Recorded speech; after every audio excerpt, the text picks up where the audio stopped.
Hi hello welcome to IAS academy. ముందుగా ఈరోజు జరిగిన జాతీయ అంతర్జాతీయ ప్రాంతీయ మరియు ఇతర అంశాలను చూద్దాం. దానితో పాటు ఈరోజు ఆర్ఎస్ అకాడమీ తరపున నాగుల పంచమి శుభాకాంక్షలు. అండ్ ఈరోజు జరిగిన కరెంట్ అఫైర్లో భాగంగా లూనా 25 ప్రయోగం విఫలం అని మనకు ఒక ఆర్టికల్ రావడం జరిగినది. ఈ లూనా 25 అనే దాన్ని చంద్రుని పైన ప్రయోగం చేయడానికి ఇటీవల రష్యా అనే దేశం ప్రయోగించడం జరిగింది.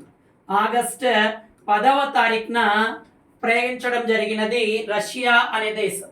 అయితే ఈ యొక్క నిన్నటి రోజున ఈ యొక్క రష్యా అంతరిక్ష సంస్థ అయిన రోస్ కాస్మోక్ ఏది సార్ అంటే రోస్ కాస్మోక్ అనే సంస్థ రోస్ కాస్మోక్ లేదా కాస్మోస్ అనే సంస్థ తెలియజేయడం ఏంటి సార్ అంటే లూనా 25 అనేది చంద్రుణ్ణి ఢీకొని పేలిపోయింది అని తెలియజేయడం జరిగినది. అయితే లూనా 25ని దాదాపుగా 47 సంవత్సరాల తర్వాత రష్యా అనే దేశం ప్రయోగించడం జరిగినది. అయితే ఆగస్టు 10న ప్రయోగించి ఆగస్టు 21న సాఫ్ట్ ల్యాండింగ్ అయ్యేటట్టు ఈ రష్యా అనే దేశం ప్రయోగించడం జరిగింది. అయితే కొన్ని కమ్యూనికేషన్ కారణాల వలన అంతర్గత కారణాల వలన ఈ లూనా 25 అనేది ఈ యొక్క చంద్రుని ఢీకొని పేలిపోవడం జరిగింది. అయితే ఈ లూనా 25 మరియు చంద్రయాన్ 3 అనే రెండింటిని కూడా చంద్రుని యొక్క దక్షిణ ధ్రువం పైకి దిగే విధంగా రూపొందించడం జరిగింది. అయితే రష్యా రూపొందించడం జరిగినది అండ్ భారతదేశం కూడా రూపొందించింది. అయితే ఈ లూనా 25 అనేది కమ్యూనికేషన్ కారణంగా విఫలం అవ్వడం జరిగినది. అయితే ఇప్పటిదాకా చంద్రుని యొక్క దక్షిణ ధ్రువం పైన ఏ దేశం కూడా దిగలేదు. అయితే ఈ చంద్రయాన్ 3 అనేది సక్సెస్ అవుతే చంద్రుని యొక్క దక్షిణ ధ్రువం పైన దిగిన మొట్టమొదటి దేశంగా భారతదేశం అనేది నిలుస్తుంది. అయితే ఇక్కడ మనం చూసుకుంటే ఇప్పటిదాకా రష్యా అండ్ యుఎస్ఏ చైనా లాంటి దేశాలే విజయవంతంగా వ్యోమగాములను ఈ చంద్రుని పైకి పంపించడం జరిగింది. అంటే వ్యోమగాములను చంద్రుని పైకి పంపిన దేశాలు ఏవేవి సార్ అంటే ఇప్పటిదాకా రష్యా అనే దేశం అండ్ యుఎస్ఏ అనే దేశం అండ్ చైనా అనే దేశాలు మాత్రమే దీనిపైన ప్రయోగించడం జరిగింది. అయితే భారతదేశం విషయానికి వస్తే చంద్రుని పైన ప్రయోగం చేయడం కోసం గతంలో చంద్రయాన్ 1 అనే దాన్ని ప్రయోగించి చంద్రుని పైన నీటి జాడని కనుగొనింది అండ్ చంద్రయాన్ 2ను కూడా ప్రయోగించడం జరిగింది. అయితే ఇది పాక్షికంగా విఫలం అవడం జరిగింది. అయితే ఇటీవల జూలై 14వ తారీఖున చంద్రయాన్ 3 అనే దాన్ని ప్రయోగించడం జరిగినది. చంద్రయాన్ 3 ఇది కరెక్ట్గా ల్యాండ్ అవుతే చంద్రుని యొక్క దక్షిణ ధ్రువం అయిన 70 డిగ్రీల దగ్గర దిగడం జరుగుతుంది. ఓకే, కాబట్టి మనకి చాలా జాగ్రత్త. ఇది ఈ చంద్రయాన్ 3 అనేది ఆగస్టు 23వ తారీఖు సాయంత్రం 5:30 నుంచి సాయంత్రం 6:30 గంటల మధ్య ఇది సాఫ్ట్ ల్యాండింగ్ అవుతుంది అని ఇస్రో అనేది ప్రకటించింది. ఓకే, అది దిగిన తర్వాత చూద్దాం. ముందుగా ఇటీవల ఏ దేశం చెందిన ఉపగ్రహం ఫెయిల్యూర్ అయింది అంటే రష్యా దేశానికి చెందిన శాటిలైట్ అని చెప్పొచ్చు. లూనా 25 ఎప్పుడు ప్రయోగించారు? ఆగస్టు 10న. అయితే ఎప్పుడు ఢీకొంది? ఆగస్టు 20 అంటే నిన్నటి రోజున. ఓకే, కొంచెం జాగ్రత్త చూడండి, ఇక్కడ నుంచి కరెంట్ అఫైర్ రావడానికి ఆస్కారం ఉంది.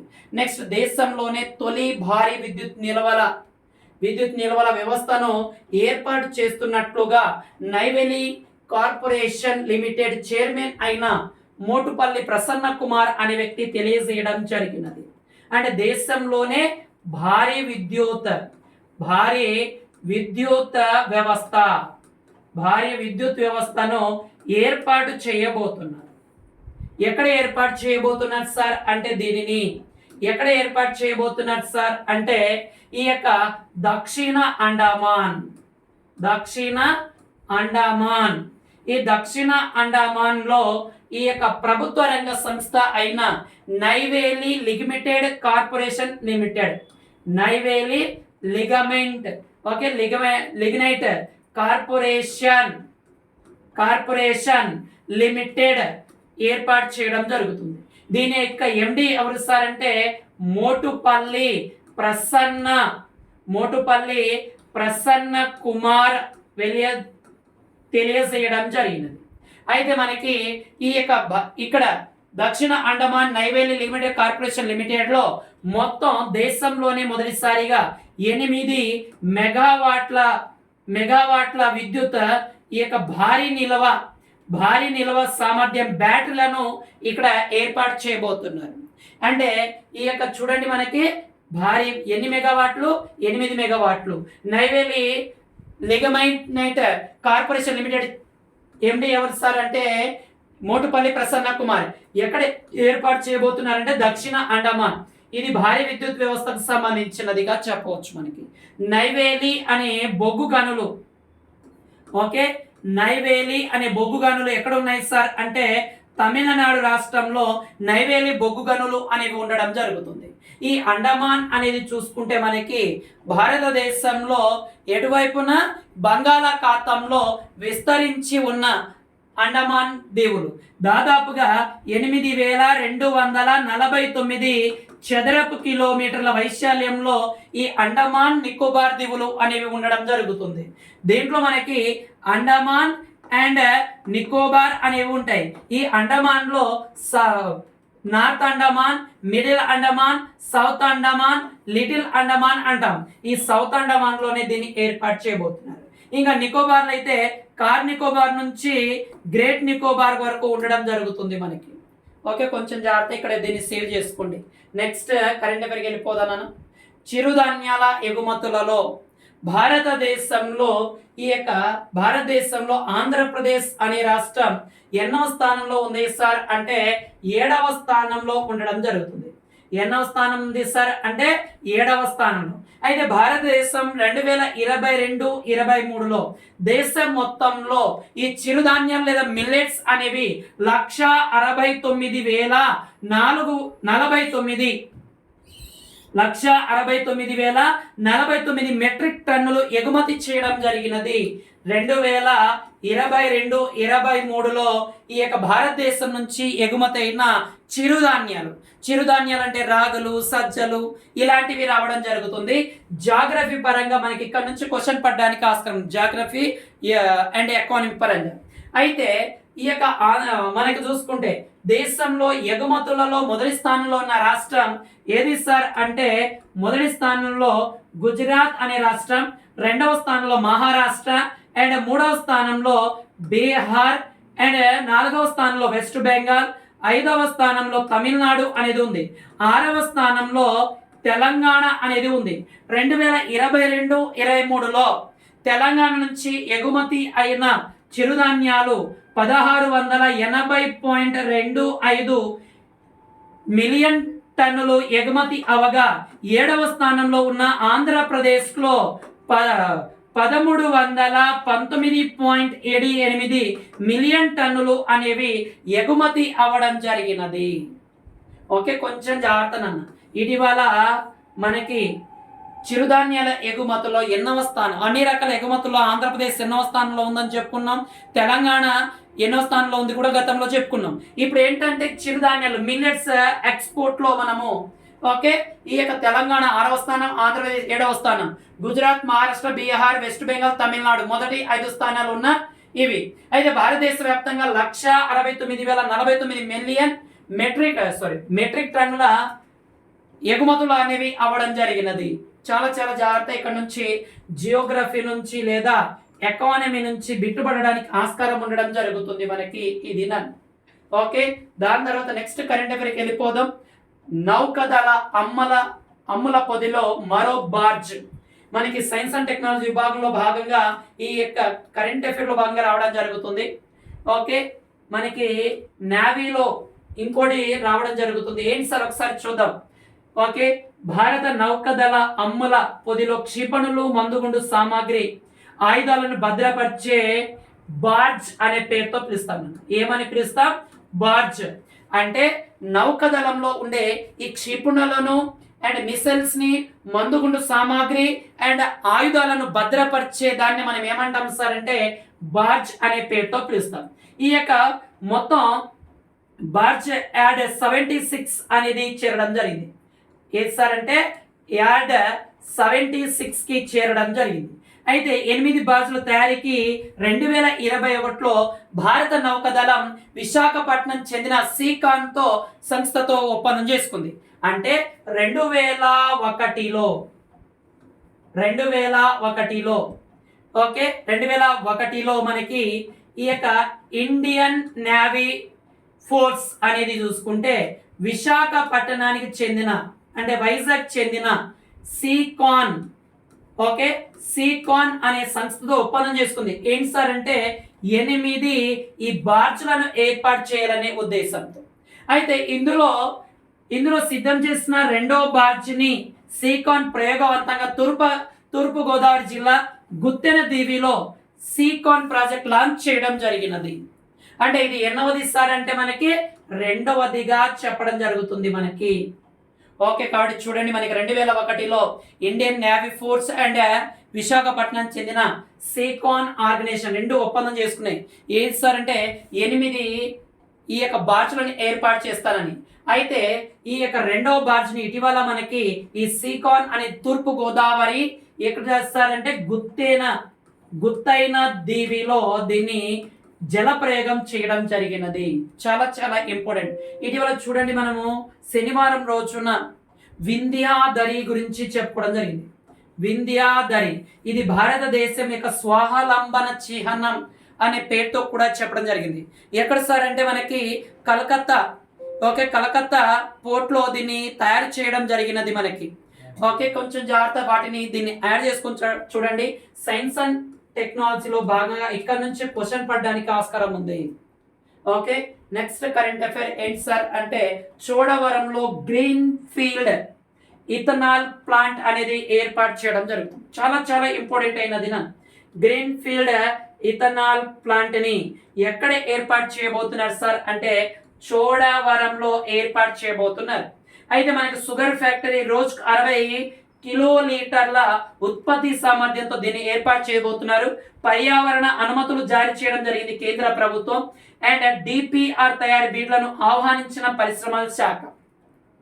ఓకే డైరెక్ట్ ఇక్కడ నుంచి క్వశ్చన్ ఎలా పడుతుందంటే ఈ ఆంధ్రప్రదేశ్ లో గ్రీన్ ఫీల్డ్ ఇథనాల్ ప్లాంట్ ఎక్కడంటే చోడవరం అనేదిగా చెప్పవచ్చు మనకి.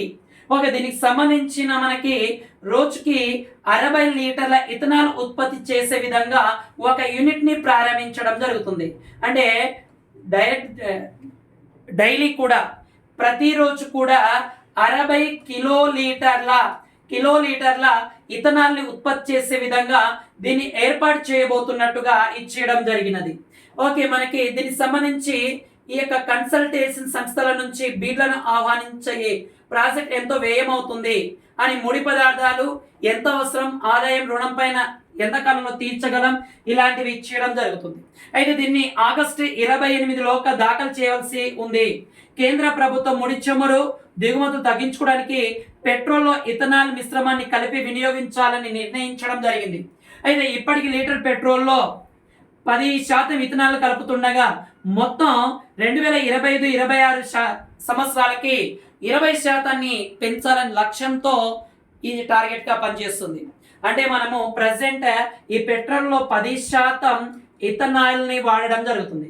ఏ దాన్ని వాడుతున్నాం సార్ అంటే ఇథనాల్ ని వాడడం జరుగుతుంది. అదే 2025-26 నాటికి పెట్రోల్లో 20% ఇథనాల్ వాడాలని కేంద్ర ప్రభుత్వం లక్ష్యంగా పెట్టుకుంది. అందుకే ఈ యొక్క షుగర్ ఫ్యాక్టరీలో రోజుకి 60 కిలోలీటర్ల ఉత్పత్తి ఇథనాల్ సామర్థ్యంతో ఈ గ్రీన్ ఫీల్డ్ ఇథనాల్ ప్లాంట్ ని ఏర్పాటు చేయబోతుంది ఆంధ్రప్రదేశ్. ఎక్కడ సార్ అంటే చోడవరం. ఓకే చూడండి మన జాగ్రత్త. గతంలో 2030 నాటికి 20% ఇథనాల్ ని పెంచాలని లక్ష్యంతో ఉండేది. కానీ దాన్ని 2025-26కే ఇచ్చేయడం జరిగింది. దీనికి కేంద్ర ప్రభుత్వం పర్యావరణ అనుమతులు కూడా ఇచ్చింది. కొంచెం యాడ్ చేసుకోండి, ఇక్కడ నుంచి క్వశ్చన్ పడడానికి ఆస్కారం ఉంది మనకి జాగ్రఫీ పరంగా. ఓకే జియోగ్రఫీ పరంగా ఖచ్చితంగా అడగడానికి ఛాన్సెస్ ఉంది జియోగ్రఫీ పరంగా. ఓకే, నెక్స్ట్ కరెంట్ అఫైర్కి వెళ్ళిపోదాం. దేశీయ క్యాథోడ్ యాక్టివ్ మెటీరియల్ ఉత్పత్తి, ఇది కూడా మనకి science and technology and physics current affair లో భాగంగా రావడం జరుగుతుంది మనకి. కాబట్టి ఒకసారి చూద్దాం. విద్యుత్ వాహనాల వినియోగం గణనీయంగా పెరుగుతున్న నేపథ్యంలో అందుకు అవసరమైన క్యాథోడ్ యాక్టివ్ మెటీరియల్ ని దేశీయంగా ఉత్పత్తి చేసేందుకు ప్రభుత్వ సన్నాహాలు మొదలుపెట్టింది. అంటే క్యాథోడ్ యాక్టివ్ మెటీరియల్ ని ఏర్పాటు చేయాలనే ఉద్దేశంతో ఇచ్చేయడం జరిగినది మనకి. అయితే దీన్ని ఎలా నిర్వహించబోతున్నారు సార్ అంటే PPP అంటాం, పబ్లిక్ ప్రైవేట్ పార్ట్నర్షిప్ అంటాం. అంటే ప్రభుత్వం అండ్ ప్రైవేట్ భాగస్వామ్యంలో క్యాథోడ్ యాక్టివ్ మెటీరియల్ ని దేశీయంగా ఏర్పాటు చేయాలనే ఉద్దేశంతో దీన్ని రూపొందించడం జరిగినది మనకి ఇది. అయితే మనకి దీనికి సంబంధించిన 2 సంస్థలు కలిసి హైదరాబాద్ లోని బాలాపూర్ లోని ARCI ప్రాంగణంలో 10 మెగావాట్ల సామర్థ్యం గల పైలట్ ప్రాజెక్ట్ ని ప్రారంభించడం జరిగింది. ఎక్కడ సార్ అంటే హైదరాబాద్ లోని బాలాసోర్ ప్రాంతంలో ARCI ప్రాంగణంలో, అంటే ఆ ఏరియాలో ఎన్ని మెగావాట్లు సార్ అంటే 10 మెగావాట్ల పైలట్ ప్రాజెక్ట్ ని ఏర్పాటు చేయడం జరిగింది. అయితే రోజుకి 100 కిలోల ఉత్పత్తి నుంచి 100 కిలోల సామర్థ్యంతో 5,000 చదరపు అడుగుల విస్తీర్ణంలో ఈ ప్లాంట్ ఏర్పాటు చేశారు. అంటే రోజుకి ఎంత ఎగుమతి అవుతుంది సార్ అంటే 1 డేకి 100 కిలోల ఉత్పత్తి సామర్థ్యం 500 చదరపు అడుగుల్లో దీన్ని ఏర్పాటు చేశారు. అయితే ఈ క్యాథోడ్ యాక్టివ్ మెటీరియల్ ని 2025 నాటికి 25 మెగావాట్ల తయారీకి సామర్థ్యం పెంచాలనే ఉద్దేశంతో ఉంది. అదే 2030 నాటికి 150 గిగావాట్ల సామర్థ్యం పెంచాలనే ఉద్దేశంతో ఇచ్చేయడం జరిగినది. ప్రెసెంట్ మనకి ఈ 10 మెగావాట్ల సామర్థ్యంతో దీన్ని ఏర్పాటు చేయడం జరిగింది పైలట్ ప్రాజెక్ట్ గా. అండ్ రోజుకి 100 కిలోల ఉత్పత్తి సామర్థ్యంలో 500 చదరపు అడుగులలో ఏర్పాటు చేశారు. 2025కు 25 గిగావాట్లు, 2030 నాటికి 150 గిగావాట్లను ఉత్పత్తి చేసే విధంగా ఈ యొక్క క్యాథోడ్ యాక్టివ్ మెటీరియల్ ఉత్పత్తి సామర్థ్యాన్ని భారతదేశంలో ఏర్పాటు చేస్తారు. ఎక్కడ సార్ అంటే హైదరాబాద్ లోని బాలాసోర్లో. ఎక్కువగా ఏ దాంట్లో ఉపయోగిస్తారు సార్ అంటే ఎలక్ట్రికల్ వెహికల్లలో ఈ యొక్క బ్యాటరీ నిల్వ సామర్థ్యం కోసం వీటిని ఎక్కువగా వాడడం జరుగుతుంది. ఓకే, దీనిపైన గత 2 ఏళ్ల కిందటి మనకి టెస్లా అనేది ఒక ప్రకటన కూడా చేయడం జరిగింది దీనికి సంబంధించి. కాబట్టి మనకి చాలా చాలా ఇంపార్టెంట్ అయినది cathode active material pilot project ఎక్కడ ప్రారంభించారు సార్ అంటే బాలాసోర్. అయితే ఇక్కడ 10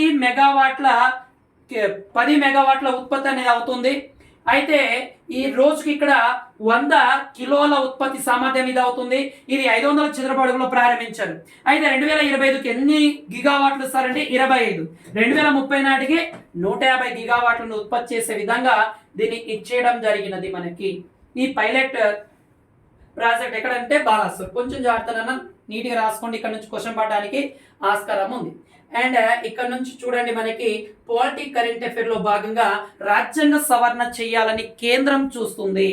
చాలా చాలా ఇంపార్టెంట్ అన్న ఒకసారి చూద్దాం. మనకి దీనికి సంబంధించిన ఇదేంటి సార్ అంటే జెడ్పీసీ చైర్మన్ అండ్ ఎంపీపీ పదవులకు సంబంధించి ప్రత్యక్ష ఎన్నిక. అంటే ఇప్పుడు ఈ యొక్క జెడ్పీసీ చైర్మన్ అండ్ ఎంపీపీ అంటే మండల పరిషత్కి సంబంధించి ఎన్నిక ఇప్పుడు ఎలా జరుగుతుంది సార్ అంటే పరోక్షంగా జరుగుతుంది. అయితే దీనిపైన కేంద్రం రాజ్యాంగ సవరణ చేయాలనే ఉద్దేశంతో రాష్ట్రాలతో వచ్చే నెల 4-5 తేదీలలో హైదరాబాద్ లో ఒక వర్క్ షాప్ ని ఏర్పాటు చేయబోతున్నారు. చాలా చాలా ఇంపార్టెంట్ అన్న మనకి పాలిటిక్ కరెంట్ అఫైర్ లో భాగంగా అడగడానికి ఛాన్సెస్ ఉంది. అయితే అన్ని రాష్ట్రాల ప్రతినిధులు, అధికారులు, ప్రజాప్రతినిధులతో కలిసి 261 మందికి ఆహ్వానం తెలిపారు. అయితే ప్రతి రాష్ట్రం నుంచి ఒక్కొక్క ZPC chairman, MPP and sarpanch కి దీంట్లో అవకాశం. అంటే ఈ సమావేశానికి ఒక్కొక్క ZPC chairman and MPP and sarpanch కి అవకాశం. అయితే ప్రస్తుతం పరోక్ష పద్ధతిలో జెడ్పీసీ చైర్మన్ ఎంపీపీల ఎన్నిక అనేది జరుగుతుంది.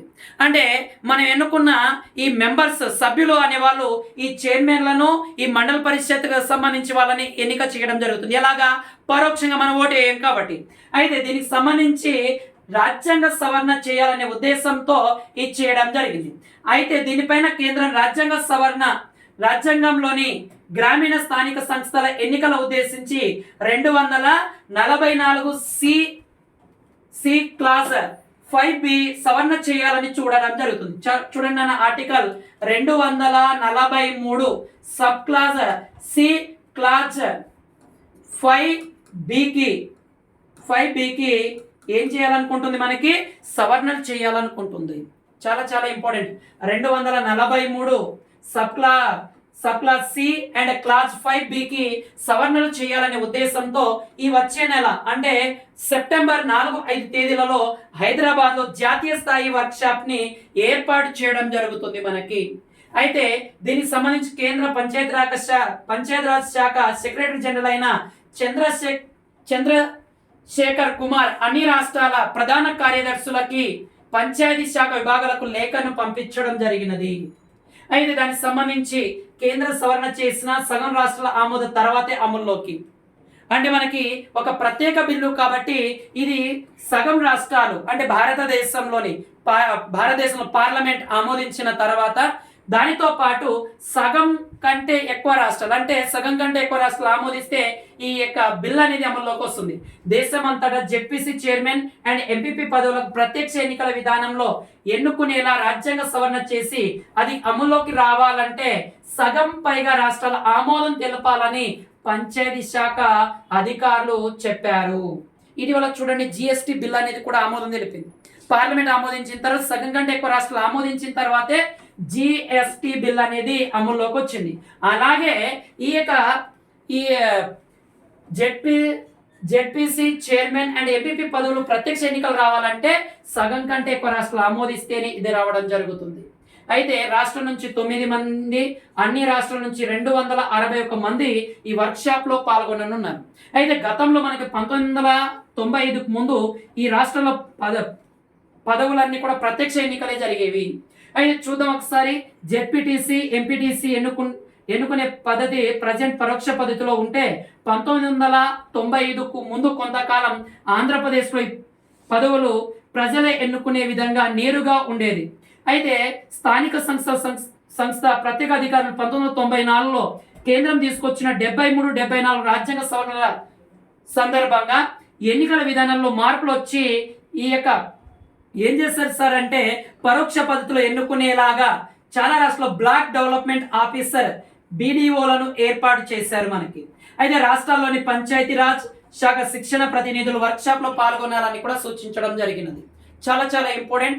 ఆంధ్రప్రదేశ్లో జెడ్పీసీ అండ్ ఎంపీపీ పదవులు గతంలో ఏ సంవత్సరం ముందు పరీక్ష పద్ధతిలో ఉండేవి సార్ అంటే 1994 పంచాయతీరాజ్ చట్టాలు ఏవైతే ఉన్నాయో 73 అండ్ 74 రాజ్యాంగ సవరణలు రాకముందు మనకి ప్రత్యక్ష ఎన్నికలే ఉండేవి. ఎప్పుడైతే ఈ చట్టాలు చేశారో దాని ప్రకారం ఇవి వచ్చాయి. అయితే భారతదేశంలో ఈ 73వ రాజ్యాంగ సవరణల ద్వారానే కదా భారతదేశంలో మొదటిసారిగా పంచాయతీరాజ్ చట్టం అనేది చేశారు. పంచాయతీరాజ్ చట్టం చేశారు. అంటే గతంలో పంచాయతీలు లేవా సార్ అంటే ఉన్నాయి. గతంలో మొట్టమొదటి పంచాయతీ భారతదేశంలో ఏది సార్ అంటే మొట్టమొదటి పంచాయతీ ఏది సార్ అంటే నాగూర్ అనే పంచాయతీ ఉండేది. నాగూర్ ఎక్కడ సార్ అంటే రాజస్థాన్ అనే రాష్ట్రంలో ఉండడం జరుగుతుంది. అండ్ దాని తర్వాత ఆంధ్రప్రదేశ్లో కూడా 1957-58లో మొదటిసారిగా పంచాయతీరాజ్ని మనకి తెలంగాణ రాష్ట్రంలో ఏర్పాటు చేయడం జరుగుతుంది. ఎక్కడ సార్ అంటే షాద్ నగర్ లో ఏర్పాటు చేయడం జరుగుతుంది. అయితే ఆంధ్రప్రదేశ్లో గ్రూప్ 4లో అనుకుంటా మనకి అడిగిన బిట్ ఏంటి సార్ అంటే గ్రూప్ 2లోనో SI కానిస్టేబుల్ ఏదో దాంట్లో అడిగాడు. మొత్తం ఈ పంచాయతీరాజ్ సంబంధించి ఎన్ని అంశాలు పొందపరచబడి ఉన్నాయి అంటే మొత్తం కూడా 29 అంశాలు పంచాయతీరాజ్లో ఉండడం జరుగుతుంది.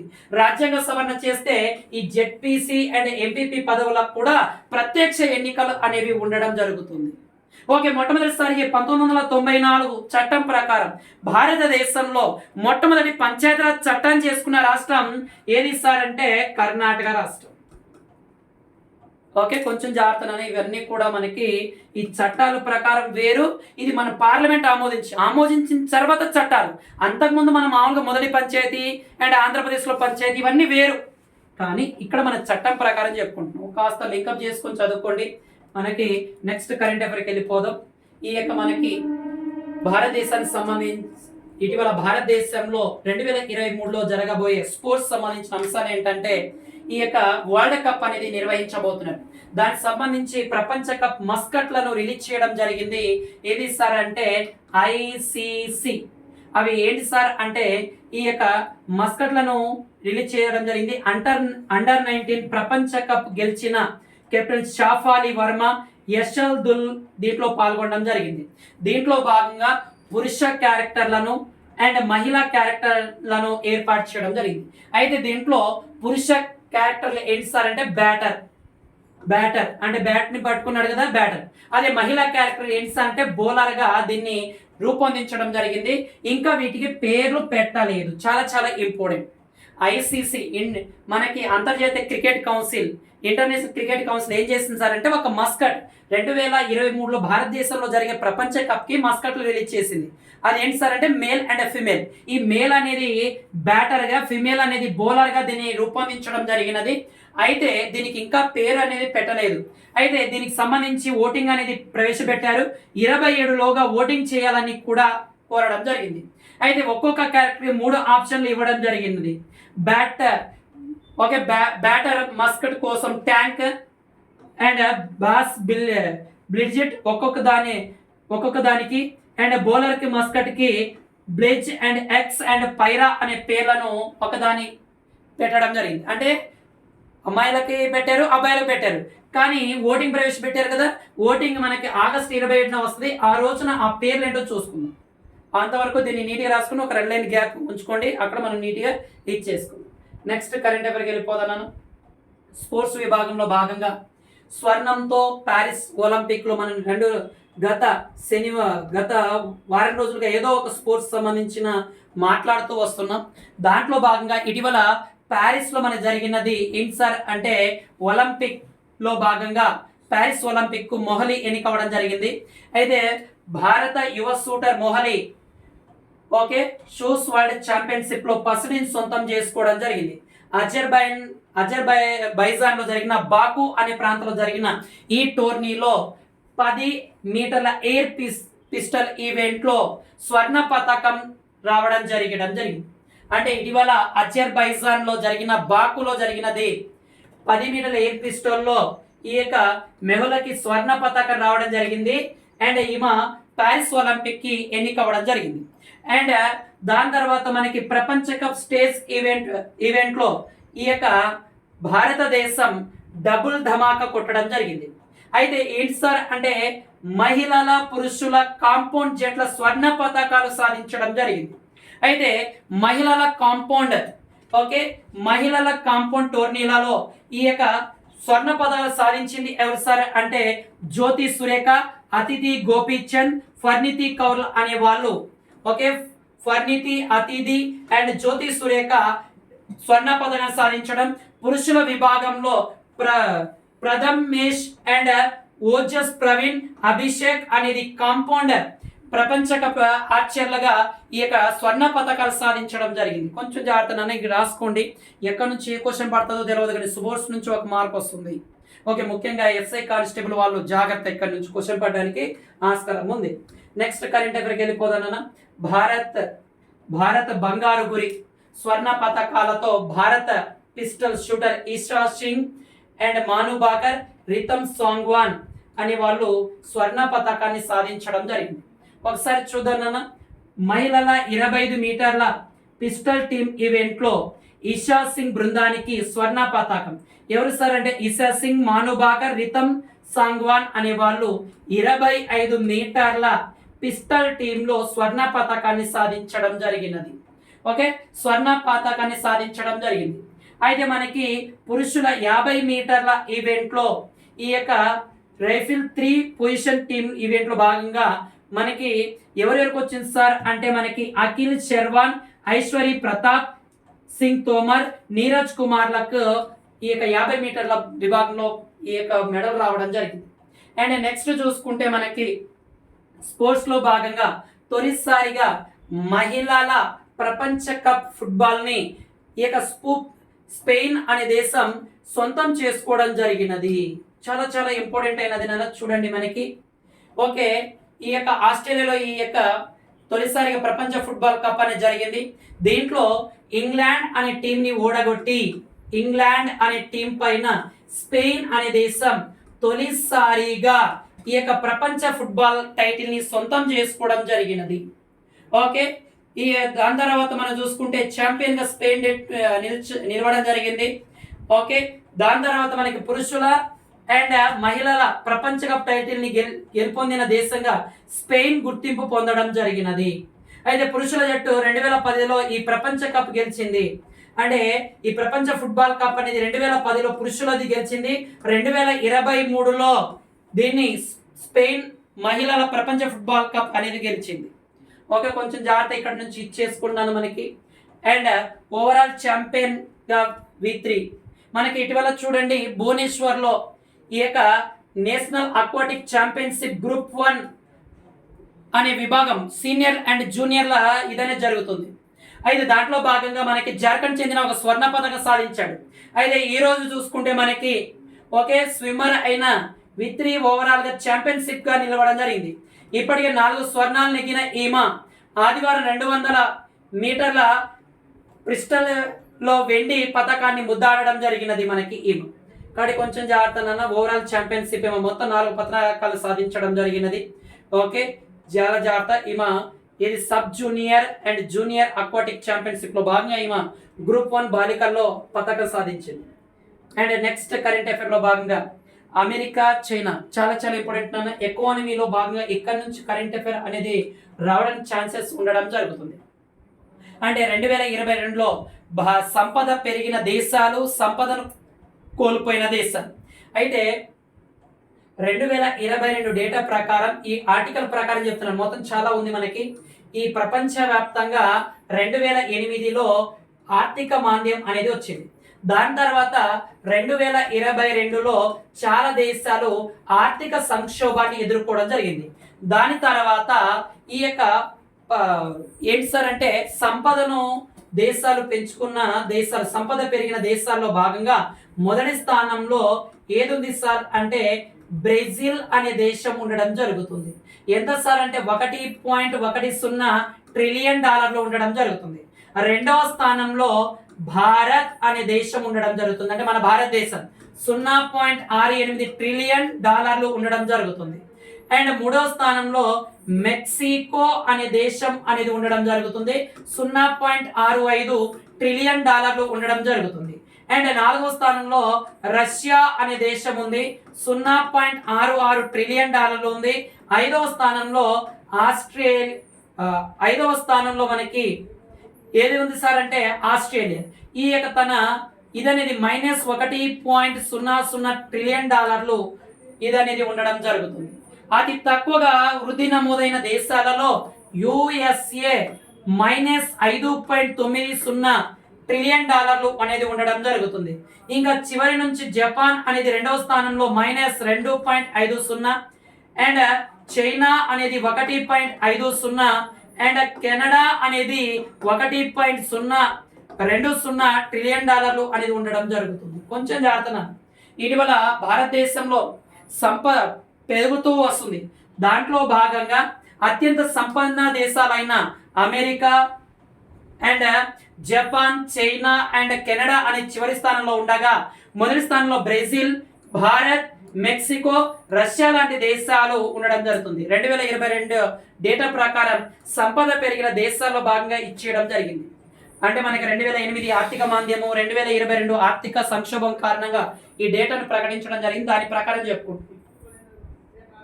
అండ్ దాని తర్వాత one of the science and technology విభాగంలో భాగంగా మనకి గ్రూప్ 2 వాళ్ళకి పడడానికి ఛాన్సెస్ ఉంది. గ్రూప్ 2 అండ్ ఎస్ఐ కానిస్టేబుల్ ఇక్కడ నుంచి క్వశ్చన్ పడడానికి ఆస్కారం ఉంది. యుద్ధ క్షేత్రంలో రవాణా వ్యవస్థను బలోపేతం చేసే దిశగా భారత వాయువు సేన ఒక దాన్ని రూపొందించడం జరిగింది.